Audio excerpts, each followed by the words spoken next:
बच्चों, कल हमने नंबर सिस्टम के पहले पार्ट में प्राकृतिक संख्याएं, पूर्ण संख्याएं, अभाज्य संख्याएं, इनके बारे में जाना और पूर्णांक के बारे में भी जाना था।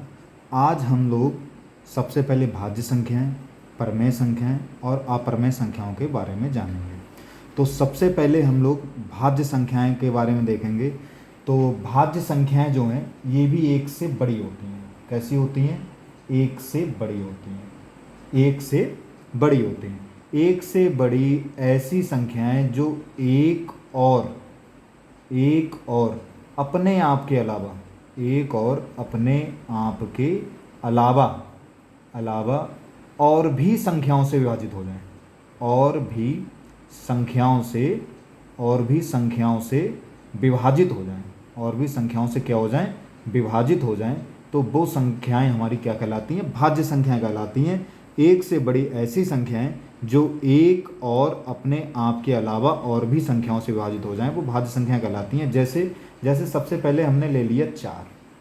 तो ये 4 जो है ये एक से विभाजित हो रहा है, विभाजित मतलब भाग हो रहा है, और अपने आप मतलब 4 से भी भाग हो रहा है। इसके अलावा ये 2 से भी भाग हो गया।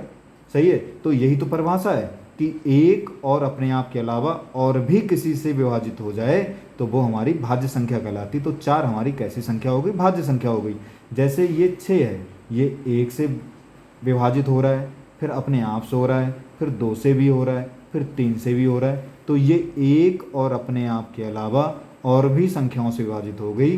तो ये हमारी कैसी संख्या? भाज्य संख्या है। जैसे 8 है ये, तो ये 1 से हो गया, अपने आप से हो गया, फिर 2 से हो गया, फिर 4 से हो गया। तो ये एक और अपने आप के अलावा और भी संख्याओं से विभाजित हो रही। तो ये हमारी कैसी संख्या है? भाज्य संख्या। मतलब ऐसी कोई भी संख्या जो एक और अपने आप के अलावा और भी किसी संख्या से विभाजित हो जाती है वो भाज्य संख्या कही जाती है। अब यहीं पर हमारा सबसे पहले वही क्वेश्चन बनता है जैसे कल मैंने सब बताए थे कि सबसे छोटी भाज्य संख्या कौन सी है, बहुत पूछा जाता है। तो एक से बड़ी हैं तो 0 1 हो नहीं सकती। अब 2 और 3 कल मैंने बताया अभाज्य संख्याएं होती हैं। तो 3 के बाद अब 4 ही आई, तो 4 हमारी सबसे छोटी भाज्य संख्या है। ये भी बहुत इंपॉर्टेंट क्वेश्चन, कई बार पूछा गया है कि सबसे छोटी भाज्य संख्या कौन सी होती है? तो सबसे छोटी भाज्य संख्या 4 होती है। अब बहुत ही इंपॉर्टेंट चीज़ आ रही है, परमेय संख्याएं। परमेय संख्याएं क्या होती हैं? बहुत ध्यान से सब समझिए क्या होती हैं। परमेय संख्याएं जो होती हैं, सबसे पहले तो परमेय संख्याएं P/Q के रूप में लिखी जा सकती हैं। ऐसी संख्याएं जो P/Q के रूप में लिखी जा सकती हैं वो परमेय संख्याएं कहलाती हैं। और ये जो Q है, ये Q कभी भी 0 के बराबर नहीं होगा। Q is not equal to 0। Q कभी भी 0 के बराबर नहीं हो सकता है। P हो सकता है लेकिन Q कभी 0 के बराबर नहीं हो सकता है। और ये जो P और Q हैं ये हमारी कैसी? पूर्णांक संख्या है। P और Q जो हैं वो कैसी संख्याएं? हमारी पूर्णांक संख्या। पूर्णांक संख्या मैंने कल ही आपको बताई हैं। पूर्णांक संख्याएं कौन सी होती हैं? 0 से दाईं तरफ जाओ तो जितनी भी प्लस वाली होती हैं, फिर 0 से बाएं तरफ आओ तो सब माइनस वाली, वो सब पूर्णांक संख्याएं होती हैं। तो ये P और Q जो है वो पूर्णांक संख्याएं। तो परमेय संख्याएं क्या होती हैं? ऐसी संख्याएं जिन्हें P/Q के रूप में लिखा जा सके और Q कभी भी 0 के बराबर नहीं होगा, और P और Q पूर्णांक संख्याएं। जैसे अब ध्यान से समझिए, मैं एक एक चीज़ आपको बताने जा रहा हूँ। जैसे मैंने लिख दिया यहाँ, मान लो लिख दिया 1/2, तो ये हमारी परमेय संख्या है। कैसे? एक हमारा P हो गया, ऊपर जो लिखा वो P, नीचे ये Q हो गया। ये भी हमारी पूर्णांक संख्या है, ये भी हमारी पूर्णांक संख्या है। ऊपर भी पूर्णांक संख्या लिखी है, नीचे भी पूर्णांक संख्या लिखी, ये P/Q के रूप में लिखा है, इसलिए ये परमेय संख्या है। जैसे मैंने यहाँ पे लिख दिया -3/5, ये भी हमारी ऊपर पर P लिखा है, नीचे Q लिखा है, ये भी हमारी पूर्णांक संख्या है, ये भी पूर्णांक संख्या है। तो ये हमारी कैसी संख्या हो गई? परमेय संख्या हो गई, क्योंकि P/Q के रूप में लिखा है। मैं लिख दूँ -2 मैंने यहाँ लिख दिया -3, ये भी हमारी कैसी संख्या है? परमेय संख्या है, क्योंकि ये P/Q के रूप में लिखा है। अब इसके आगे की थोड़ी बात करते हैं।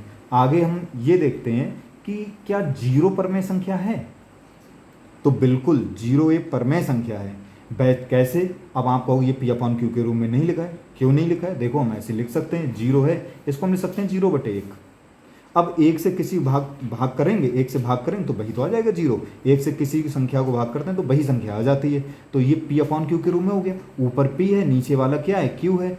अब आप कहोगे 0 हो गया, 0 क्यों नहीं होना चाहिए? P तो हो जाएगा, क्यों नहीं हो सकता है? ठीक है। तो जीरो हमारी कैसी संख्या है, जीरो भी हमारी परमेय संख्या है। अब कहेंगे एक भी हमारी परमेय संख्या, क्यों, एक को हम 1/1 लिख लेंगे, एक से एक को भाग करेंगे एक ही आ जाएगा, और ये P/Q के रूप में लिखा है तो ये हमारी कैसी हो गई, ये भी हमारी परमेय संख्या हो गई। दो हमारी परमेय संख्या, तीन, मतलब जितनी भी संख्याएं हैं ये सब हमारी परमेय संख्या हो गई। अभी कहा जाए -5 भी हमारी परमेय संख्या हो गई।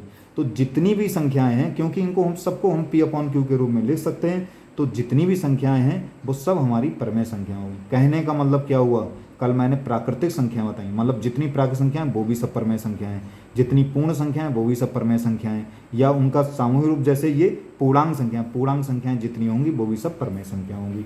एक ये बात हो गई।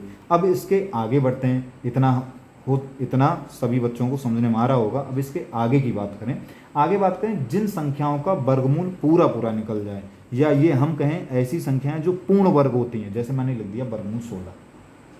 अब मालूम हमें 16 का वर्गमूल 4 होता है, सही है, 16 का वर्गमूल 4 होता है, और 4 एक परमेय संख्या है, तो इसलिए वर्गमूल 16 भी एक परमेय संख्या होगी। मतलब ऐसी संख्याएं जिनका वर्गमूल पूरा पूरा निकल जाएगा वो सब हमारी परमेय संख्याएं होंगी, जैसे मैंने ये लिख दिया। क्यों होंगी, जैसे 49 है, क्यों होगी, 49 वर्गमूल 7 होता है, 7 को हम 7/1 ले सकते हैं, P/Q रूप हो गया, इसीलिए ये परमेय संख्या होगी। इसके आगे मैं एक, हालांकि मैं जब दशमलव भिन्न पढ़ाऊंगा तो वहाँ पे ज़्यादा डिटेल में बताऊंगा, लेकिन थोड़ा परमेय संख्या बात चल रही तो थोड़ा सा और डिटेल में बताते हैं।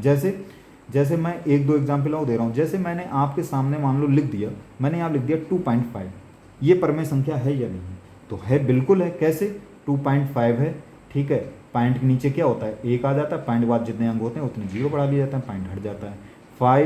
5 से काटेंगे, 5 पंजे 25, 5 दूनी 10, 5/2 आया, ये P/Q रूप है, P/Q है, तो 2.5 भी हमारी कैसी संख्या, परमेय संख्या। अब एक चीज़ और आती, जैसे मैंने लिख दिया 0.33333 ... ये परमेय संख्या है या नहीं, तो हाँ, ये भी परमेय संख्या है। अगर दशमलव के बाद कोई भी संख्या लगातार आती है, लगातार उसकी पुनरावृत्ति होती है, ठीक है, ये ... का मतलब ये 3 ऐसे ही आता रहेगा, ये कभी खत्म नहीं होगा, तो ये भी हमारी परमेय संख्या है। लेकिन आप लोग कहोगे ये परमेय संख्या कैसे होगी, ये तो P/Q के रूप में लिखी हुई नहीं है, तो है, हम इसे लिख सकते हैं। हालांकि ये मैं दशमलव भिन्न में बताऊंगा, लेकिन थोड़ा सा यहाँ पे बता दे रहा हूँ। इसको हम इस तरीके लिख देते हैं, जिस संख्या की पुनरावृत्ति होती है उसके ऊपर इसे हम बार बोलते हैं, ये लगा देते हैं। इसका मतलब है कि ये 3 बार बार आया है। इसको हम साधारण भिन्न में इस तरीके से बदलेंगे, जितनी संख्याओं की पुनरावृत्ति होती है, जैसे यहाँ पर 1 अंक की पुनरावृत्ति हो रही है, उतने ही नीचे 9 लिख दिए जाते हैं। जैसे 3 है, यहाँ पे 1 अंक की पुनरावृत्ति हो रही है, तो 3/9 हो जाएगी, ये आ जाएगा 3 एकम 3, 3 3 9, ये 1/3 आया, तो ये हमारी कैसी संख्या होगी, परमेय संख्या होगी। जितनी संख्याओं की पुनरावृत्ति होगी उतनी नीचे हर में 9 आ जाते हैं। जैसे मैं लिख दूँ 0.13131313, तो यहाँ आप देख रहे हैं कि 2 अंकों की लगातार पुनरावृत्ति हो रही है, तो इसको इस तरीके से लिख सकते हैं, और ये आ जाएगा इसका 13 कितना आ जाएगा, 2 अंकों में, तो 13/99। तो ये हमारी कैसी संख्या हो गई, ये भी हमारी कैसी संख्या हो गई, परमेय संख्या हो गई। कहने का मतलब है दशमलव के बाद अगर अंकों की पुनरावृत्ति होती है तो वो संख्याएं भी हमारी कैसी होती हैं, सभी परमेय संख्या होती हैं। 22/7 ये भी हमारी कैसी संख्या है, परमेय संख्या है। 22/7 भी हमारी कैसी संख्या है, परमेय संख्या है। ये मैं अलग क्यों बता रहा हूँ, ये आगे अभी जब हम लोग अपरमेय संख्या सीखेंगे तब समझने में बताएंगे इसके बारे में।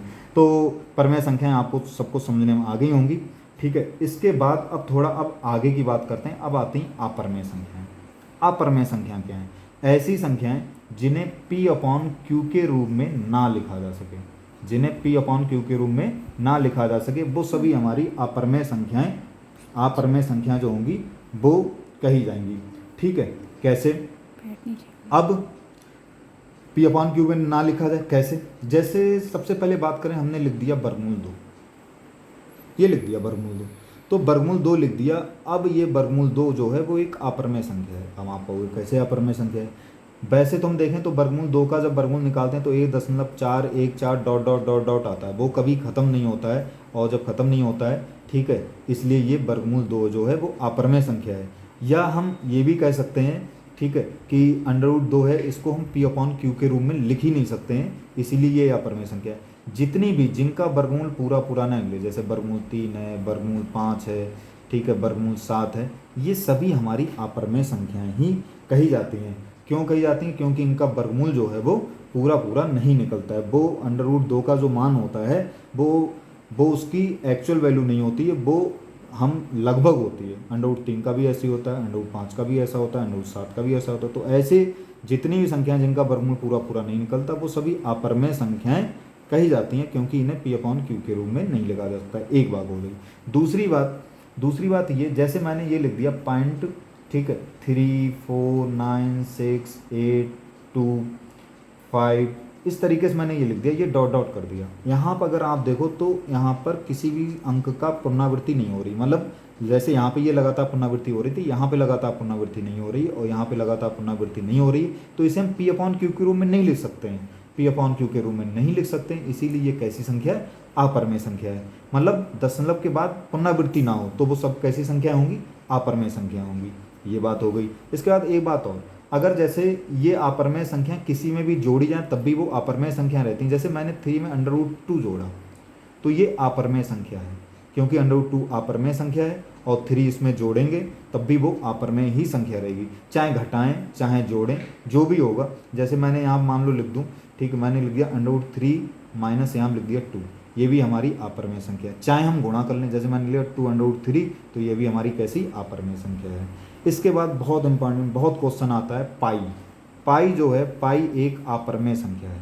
पाई कैसी संख्या है? पाई जो है वो अपरमेय संख्या है। अब यहीं से कन्फ्यूजन शुरू हो जाता है। कन्फ्यूजन हो जाता है कि मैंने बताया कि 22/7 परमेय संख्या है और पाई अपरमेय संख्या। ऐसा कैसे? क्योंकि पाई की वैल्यू तो 22/7 होती है, लेकिन पाई की वैल्यू जो 22/7 होती है वो लगभग में होती है, एक्चुअल नहीं होती, वो लगभग में होती है। इसीलिए ये P/Q के रूप में लिखा है। तो 22/7 पूछा जाए तो परमेय संख्या होगी, लेकिन पाई अगर पूछा जाएगा तो वो कैसी संख्या होगी? अपरमेय संख्या होगी। ये बहुत बार पूछा गया है कि पाई कैसी संख्या है, तो पाई जो है वो कैसी संख्या है?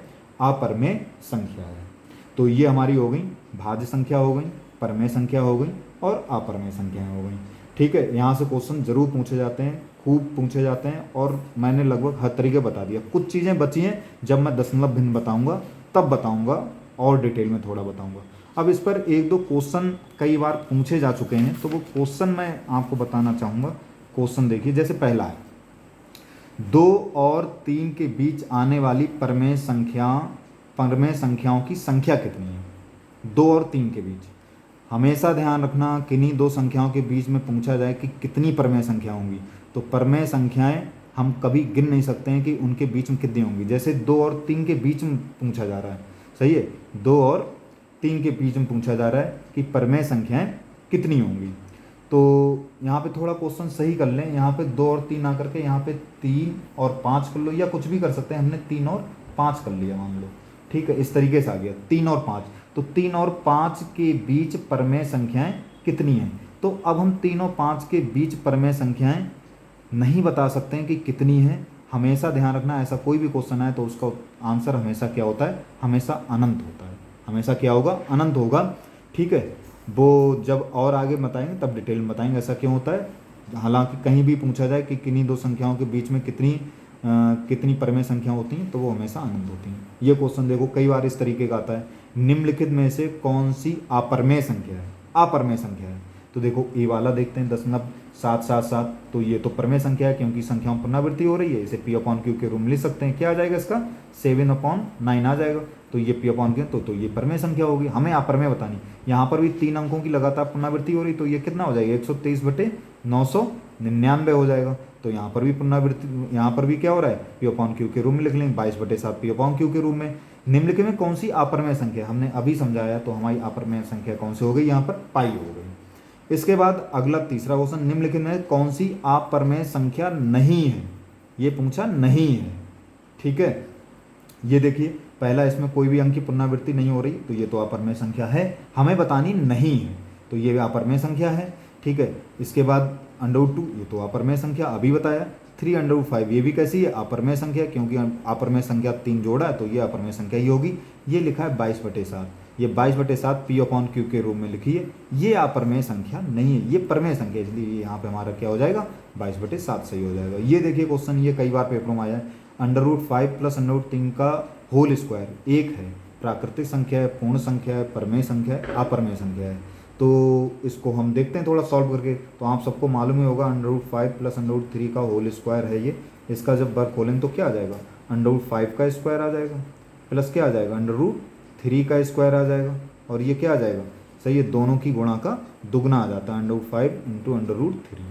तो ये 5 हो जाएगा, ये 3 हो जाएगा, और यहाँ पर 2 कितना हो जाएगा, 15 हो जाएगा। ठीक है, ये 5 3 8 प्लस 2 15 हो गया। अब यहाँ पे ये देखो 15 अपरमेय संख्या है। अब जब ये अपरमेय संख्या है तो उसमें चाहे गुणा करो चाहे जोड़ो, वो सब अपरमेय संख्या रहती हैं, तो इसमें अपना हमारा कौन सा सही है, डी सही है। आशा करता हूँ कि सबको सही से समझ में आ गया होगा। धन्यवाद।